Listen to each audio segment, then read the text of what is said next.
नमस्ते सभी लोगों को। All India micro finance employ trade union से हम लोग की आज बैठक हुई है। उत्कर्ष स्मॉल फाइनेंस बैंक में 6 लोगों को टर्मिनेट कर दिया गया है। इसके लिए हम लोग उत्कर्ष के स्मॉल फाइनेंस बैंक के पाटलिपुत्रा स्थित कार्यालय पे आए हैं। एचआर को एप्लीकेशन दिए हैं। उसके बाद ये लोग हमारी बातों को नहीं सुन रहे हैं, तो हमने अभी एडवोकेट बुलाया है, थाना बुलाया है। बाकी कैसे मूव फॉरवर्ड होता है आप लोग सपोर्ट कीजिए हम लोगों को। हम लोग उत्कर्ष स्मॉल फाइनेंस बैंक के कार्यालय पे बैठे हैं। जितने हमारे अपने लोग हैं अगर आ सकते हैं तो हम लोग के साथ आए और हमारी इस मुहिम को मजबूती करें। और हम लोग उत्कर्ष स्मॉल फाइनेंस बैंक में बिना मतलब का हमारे भाइयों को टर्मिनेट कर दिया गया है और गाली गलौज करके सुबह 6 बजे से लेकर रात के 11 बजे तक काम कराया जाता है और उसके बाद धमकी देके टर्मिनेट कर दिया जाता है कि अगर तुम काम नहीं करोगे और तुम पैसा पोस्टिंग नहीं करोगे तो तुमको उसके बदले टर्मिनेट कर दिया गया। सब बनाया हुआ मैंने, पूरा सेट है। आप आइए नहीं मैम को नहीं ठीक है। सारे एप्लीकेशन में जो पेमेंट हुआ उसके सारे रिसिप्ट है इसमें, सारे ऑडिट के साथ सारी चीजें हैं, सारा एप्लीकेशन है, कस्टमर से लिखवाया हुआ भी सारे कागज है। और उसके बाद भी 6 साल का एम्प्लॉय है मैम, आप उसकी सैलरी होल्ड किए हुए हैं, रिलीविंग होल्ड किए हुए हैं। कितने एम्प्लॉयज का है? 6 3 तो हमारे यूनियन के लोग हैं। ठीक है, इसमें एप्लीकेशन भी है, सब कुछ है। नहीं हमको मेन इससे मतलब है। ठीक है, यही चाहिए हमको।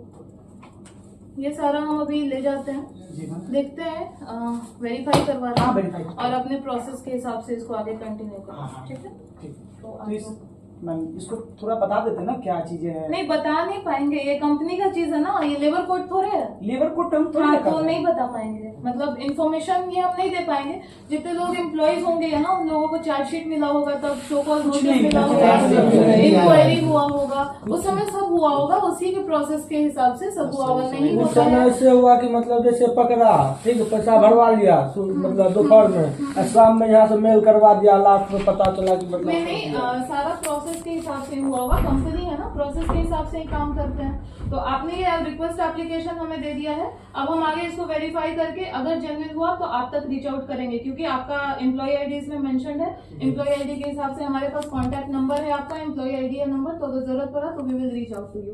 तो हम लोग आप तक आएंगे। नहीं ऐसे ही मैम 11/2019 में मैं ज्वाइनिंग किया उत्कर्ष में, ठीक है, और अभी तक काम करते आ गए। इसी तरह DHRM का बात बोले, हर चीज सुन करके, और साल भर से इसी तरह प्रमोशन देंगे। आपका नाम क्या है? रुपेश कुमार। अगले बार रुपेश कर दूंगा, मैं नहीं करूंगा तब हम आपको बताएंगे। फिर उसका रिजाइन हुआ, चलिए दूसरा आया, फिर ठीक है रुपेश देखता हूँ आपकी बार, इस तरह करके हमको 6 साल दिला दिया।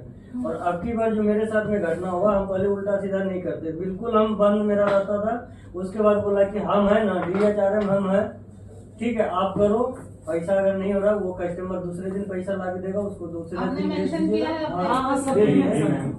उसके बाद हर चीज करवा करके लोग नहीं होते, उसमें पूरा का पूरा कई सारे डिपार्टमेंट के लोग होते हैं। And then they will take the decision कि क्या करना है। स्टाफ को आस्क टू गो करना है, स्टाफ को टर्मिनेट करना है। अगर गलती हुई है तो वो गलती को देख करके स्टाफ एक्शन कमेटी डिसाइड करती है। ऐसा नहीं है कि इंटेंशनली किसी को टर्मिनेट कर दिया जाएगा, किसी को हटा दिया जाएगा। आज की डेट में 12,000 से ज्यादा एम्प्लॉय काम कर रहा है, हमने सबको तो टर्मिनेट नहीं कर दिया ना। इसमें तो सभी आई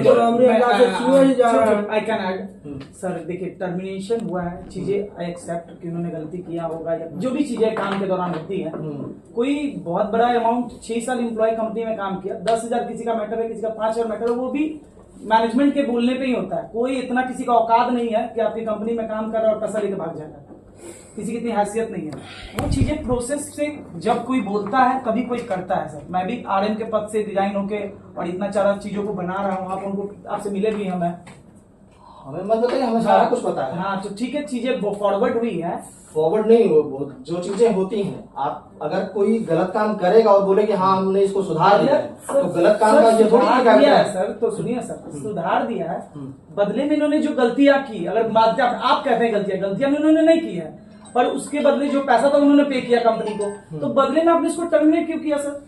आदमी चोरी भी करता है, जेल जाता है, बकायदा सजा वापता होता है, उसके बाद वो आके काम करता है ना, कि वो सीधा वो मर जाता है। नहीं ऐसा बता रहे हैं, हमने आप जैसा बता रहे हैं ऐसा नहीं हो। जब केस हमने क्लोज सर ऐसा प्रोसेस से किया है, जब प्रोसेस केस बैंक का केस प्रोसेस क्लोज किया गया सर, ये प्रोसेस चेंज होगा। टर्मिनेशन आप करते हैं, सुनिए एक मिनट रुके, टर्मिनेशन आप करते हैं, हाँ। आप अपनी ऑर्गेनाइजेशन से टर्मिनेट कीजिए, आप पूरा बाइकआउट करा देते हैं कहीं भी नहीं होगा। बिल्कुल, वो आरबीआई का नॉर्म्स है कि हमको हर जगह पे अपडेट करना पड़ेगा। सर आरबीआई का नियम हमको भी पता है, आरबीआई का नियम नहीं पता, फिर आप आरबीआई का नियम पढ़ लीजिए। पढ़े हैं सर। आप आरबीआई के नियम नहीं पढ़े हैं। Termination- हमें सारी चीजें अपडेट करनी पड़ेगी। अगर एक स्टाफ को मैं एग्जिट कर रहा हूँ, टर्मिनेट कर रहा हूँ, जो भी चीजें हैं वो मुझे हर एक जगह पे जाकर के अपडेट करना पड़ेगा कि क्या किया है हमने, सेपरेशन किस रीजन पे किया सर है। ठीक है, आपको मैं और हम लोग सिर्फ इसके 10,000 5,000 के मैटर में आप उसकी जिंदगी बर्बाद कर दीजिएगा। 10,000 चोरी बैंक का पैसा है, पब्लिक का पैसा है, ऐसा उन्होंने थोड़ी होता पैसा है पे कि- किया ना सर। किसका का पे करने का मतलब ये थोड़ी कि आपने देखिए आप उसको हटाइए, मुंह नहीं, खोलिए। ऐसा नहीं कर सकते। रेपुटेशनल लॉस नाम का भी चीज होता